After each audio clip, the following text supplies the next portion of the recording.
2010 was a special year for Widden Stud and their Golden Slipper winner Stratum. The young stallion had a banner season and garnered a first major sires premiership for Widden since Masque was champion 2-year-old and general sire in 1993.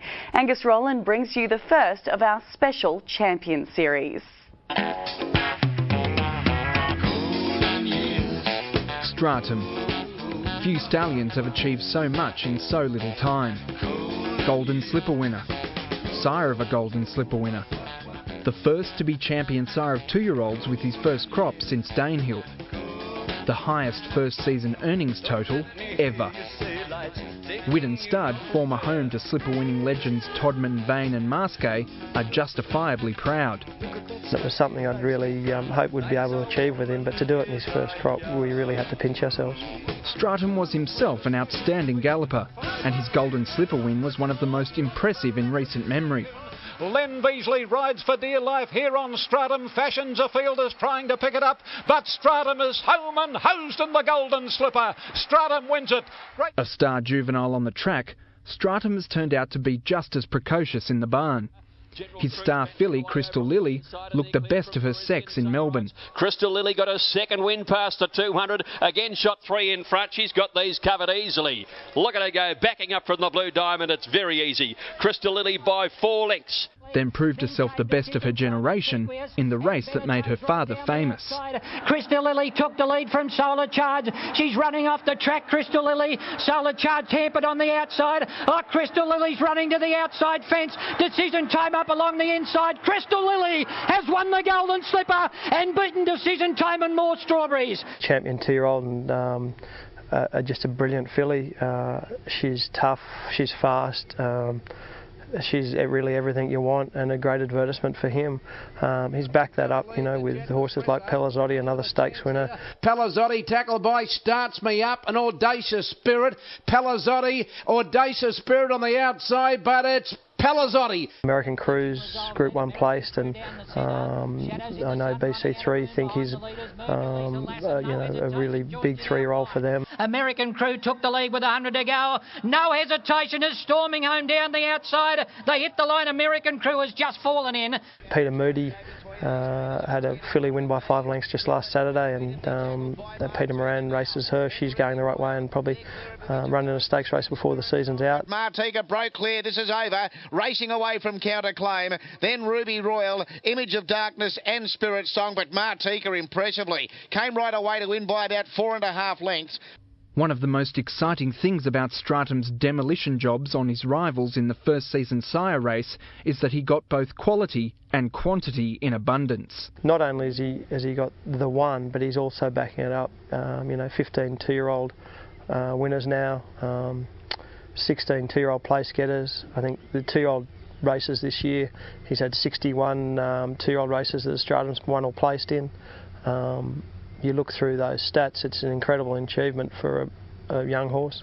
By Australia's demanding standards, Stratum got off to a relatively slow start in the spring. But once the winners got rolling, they didn't stop, lending credence to the belief that Stratum's 3-year-olds will be every bit as good. I mean, as a 2-year-old sire, we couldn't hope for any more. He looks like he's the first horse since Danehill in 17 years to be champion 2-year-old sire with his first crop, not only champion first season sire. But the fact that they are such progressive horses, and the trainers want to tell you that there's plenty of Stratums that are looking for a mile and will be nicer, older horses. I don't think they're just jump and run precocious 2-year-olds, and certainly the horses he's had to the track, they all give you the impression that there's lots more there and there's plenty of them to come back. They do have great constitution. They are very sound horses. We've seen lots of them want to get to the track, and so many of them perform so well.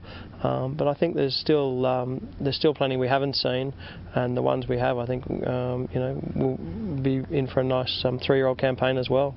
He seems to be throwing them from mares from just about every sire line in the stud book. I see Snippets, Blevick, Marauding, Danehill, double crosses of Danehill, Fizam, they're everywhere.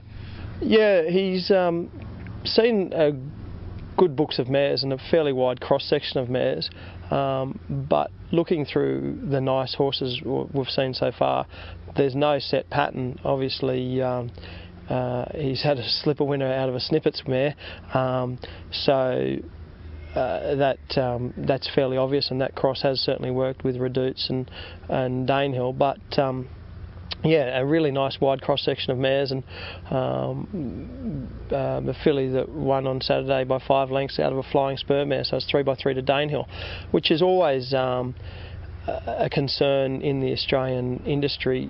If you have a stallion that doesn't really work with duplications of Danehill, it makes it very hard for them because there's so much Danehill blood. But the fact he's able to cope with Danehill in pedigrees, and in fact looks like it works very well, is also a very big positive. And Stratum hasn't lacked for mare numbers in ensuing seasons, which may help him avoid the dreaded 3rd and 4th crops quiet patch, which can afflict even the best. It's inevitable that every stallion will go a little bit quieter over the next few years, and it doesn't matter what the stallion is, that happens. The quality of mares is probably never as good as their first book, but certainly he has good numbers and good support coming through, and obviously this year he has, he's going to see better mares than he's ever seen. The fact he is a slipper winner, his side a slipper winner, he's doing such a great job with his types, and in the sale ring we saw his Easter yearling averages, 3rd behind only Redoutes Choice and Zabeel, a $340,000 yearling average at Easter, says that he's obviously going to get a lot better mares now than he's ever had. But he's got enough support over the next few years to continue, and certainly to continue to have plenty of success. The timing must be particularly satisfying for you, Anthony, in that you've just sort of lost in the period of 3 years 2 of your marquee horses, Anabar and the General, and then this horse comes along and puts his hand up and says, hey, I'm ready to take up the mantle.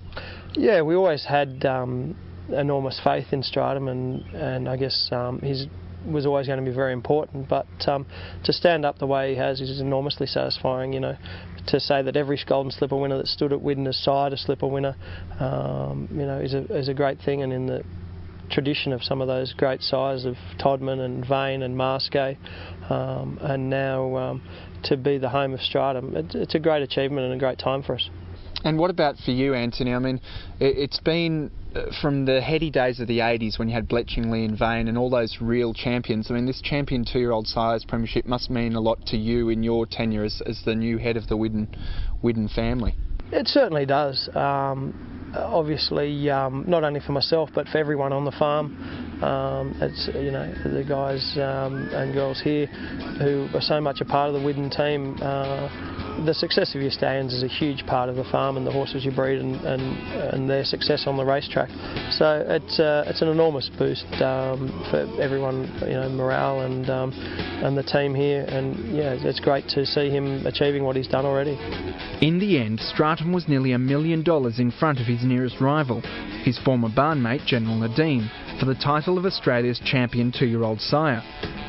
What is interesting to note is that aside from the General, all members of the top 5 are descendants of Danehill, including Stratum's sire Redoutes Choice in 4th and his paternal half-brother Snitzel in 3rd. Not surprisingly, following the exploits of Stratum's progeny this year, his fee has been raised to $60,500.